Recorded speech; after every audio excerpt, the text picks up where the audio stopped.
All right, well, welcome back to the channel.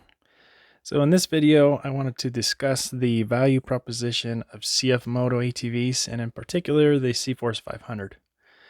So in this engine class, the 500 engine class, I think the CForce offers the best value on the market today for both features and price. MSRP of $6,399 US. It includes many standard features you don't see on other brands. Now, I know why some have reservations about CF Moto, and we'll get into that a little bit later on in the video. But this will not be a perfect comparison regarding, engine size, horsepower numbers, or even features. But the ATVs, I think, are in the same ballpark for someone who's looking to purchase maybe their first ATV, or just kind of wants a middle-of-the-road ATV to just take out on the trails. Let's get into it, and let's look at what features we get on the CForce 500. Now, the CForce 500 only has one model. It comes with two-wheel drive, four-wheel drive, and four-wheel drive differential lock with speed limiter override. Now, for those who don't know what that is, it's basically when your front differential is engaged, it is speed limited. But with this override button, you can push and it'll allow it to spin as fast as the motor can basically make it go. So, has a 2,500 pound winch, aluminum alloy 12-inch wheels, all LED lights with running lights that in my opinion look pretty cool. Has a 5-inch LCD display with full screen backlighting, a rear storage trunk, arched front A-arms, composite front and rear racks that have quick attach points for accessories, and USB and 12-volt charging ports. Now, I know that seems like a little feature, but the USB port comes in handy if you're trying to charge cameras or your phone or run your GPS unit.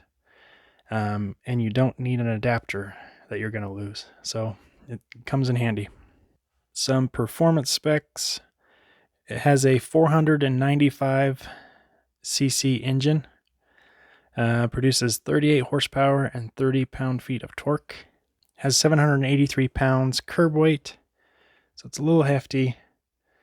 CV-Tech CVT transmission, 10.3 inches of ground clearance. It has 7.5 inches of front travel and 8.9 inches of rear travel. So those are kind of the features and specs for the CForce 500. Now, I've chosen 3 other 500 class ATVs that I think compare closest to the CForce on price and value. I know some brands have lower priced models, but I decided to compare models that had to have EPS standard, or that's electronic power steering. So let me know how my 500 comparison compares to yours in the comments. So starting us off, we have the Can-Am Outlander 500 DPS. Now this just came out last year. It comes with LED lights front and rear, 12 volt and USB charging ports in a center mounted storage box, arched front A-arms, 4.5 inch digital display, tri-mode dynamic power steering, so you can do, I believe it's soft, medium, and firm. It has a large front storage trunk, which is a really neat feature, and it has rack with quick attach points for accessories, similar to what the CF Moto has. And it has selectable two-wheel drive, four-wheel drive with a Visco lock, automatic locking front differential. All right, so important performance specs for the Can-Am. Now the Can-Am has a 650cc engine. So the displacement on the Can-Am is quite a bit more than anybody else in this comparison. So we'll call it a detuned 500. Now it produces 40 horsepower and 37 pound-feet of torque. So you're getting quite a bit more torque with the Can-Am. It has P-Drive CVT transmission, which from my experience with snowmobiles works pretty good. 12 inches of ground clearance, 825 pounds estimated dry weight. So that's pretty heavy. Now it says estimated online, but I think it is specific to this model. So I guess I would take that number with maybe a little bit of grain of salt. It has 9.75 inches of front travel and 10.25 inches of rear travel. Pretty good specs on the Can-Am. Now this next one I kind of have an issue with it because for only $1,000 more, you can opt for the 750 power steering, which comes with all the features, but more power. And this being a value comparison, I think you get more for your money if you decide to go for the 750. But we're looking at the 500, so this is the Suzuki King Quad 500 power steering. With the Suzuki, you get 2-wheel drive, 4-wheel drive, and 4-wheel drive differential lock with speed limiter override. You get a 12-volt charging port, LEDs front and rear with an LED handlebar mounted light pod, LCD instrumentation panel, removable cargo rack protectors. It has plastic handguards, and 3 small storage locations, as 2 in the rear and 1 in the front fender. And then your specs for the Suzuki. Now, Suzuki does not publish the horsepower or torque numbers, but the engine is a 493cc engine. So I'm guessing it's pretty similar to what the CForce makes. Maybe plus or minus 10% would be my guess if we're going by just displacement. Has a Quadmatic CVT, 10.2 inches of ground clearance. The curb weight is 714 pounds. The travel numbers are 6.7 inches of front travel and 7.7 inches of rear travel. One thing I don't like about this next one is it has limited storage capability. It only has storage underneath the seat, which in my opinion is not the greatest place for it. But I suppose it's probably about the same size as what you would get on the CForce, maybe slightly smaller. This one is the Yamaha Kodiak 450 EPS SE. So I know this is a 450, but I don't know if that matters as much, and you'll see why here in a second. All right, so it has 12-inch aluminum alloy wheels that in my opinion look pretty sweet. Has a Warren VRX 25 2,500-pound winch. So it comes with a name brand winch, if that's something that's important to you. Has a digital display, handlebar pod light. Now, I don't know if the lights on the Kodiak are LED. I wasn't able to find anything that said they were or weren't. So if you know, let us know in the comments. It has front bumper protection, 12-volt charging port, and 2-wheel drive, 4-wheel drive with 4-wheel drive differential lock, also with the speed limiter override.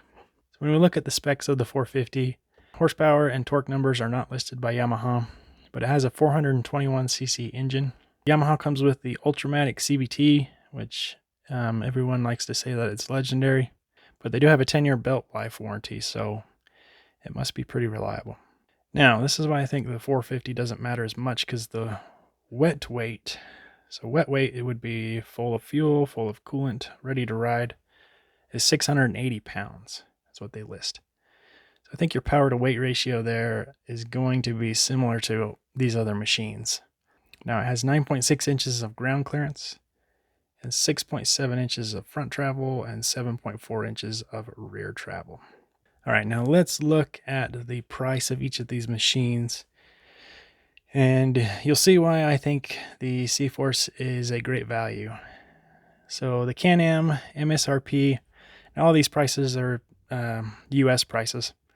MSRP for the Can-Am is $8,349.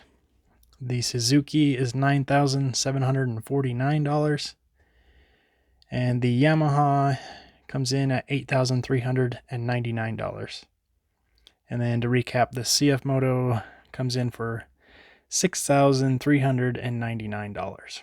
As an average, that is a difference of $2,433 in price, which is pretty crazy. So the closest in price would be the Can-Am, but it's still almost $2,000 more than the CForce. However, to some, just having a Yamaha is worth $2,000 more, just because it's a Yamaha. I guess to each their own, I suppose, when it comes to price. But another way to look at it is if you look at it as price per feature that we've listed here. So I think that kind of puts it in perspective, the amount of features you're getting for the price for the CForce. Now, you could do this for, all the specs. You could do price per inch of travel, price per horsepower. But I think you kind of get lost in the weeds there. But I thought that was kind of interesting. Take it for what it is. Again, this comparison is kind of for the guy who might be looking at the CForce 500. I know some people have reservations about buying a Chinese manufactured ATV, but CF Moto has proven that they're, a serious player in the North American market and around the world. They have transmissions from CVTech, which is a well-known manufacturer of CVTs. CF Moto has been established in the US since 2007, and they claim to have 570 dealers across the country. They have parts manufactured in Thailand, China, and soon to be Mexico. They're not all that different from other manufacturers when it comes to their manufacturing and where they get their parts. Obviously, I own a CForce 500, and from my experience having it now for over 300 miles and going on close to a year, it's been a good machine. I've been happy with it. I'm glad I bought it. I've had fun, riding it. And then I don't need to really convince you to buy a CForce 500. That's really not what I'm trying to do here. But I do think it deserves your consideration if you're looking to buy. Just because I think you'd be doing yourself a disservice if you didn't at least go check one out and take it for a test drive. I think you'll be impressed. Well, if you enjoyed this video or found it informative, please give it a like. Let us know what you think about this comparison in the comments. Thanks for watching, and have a good one.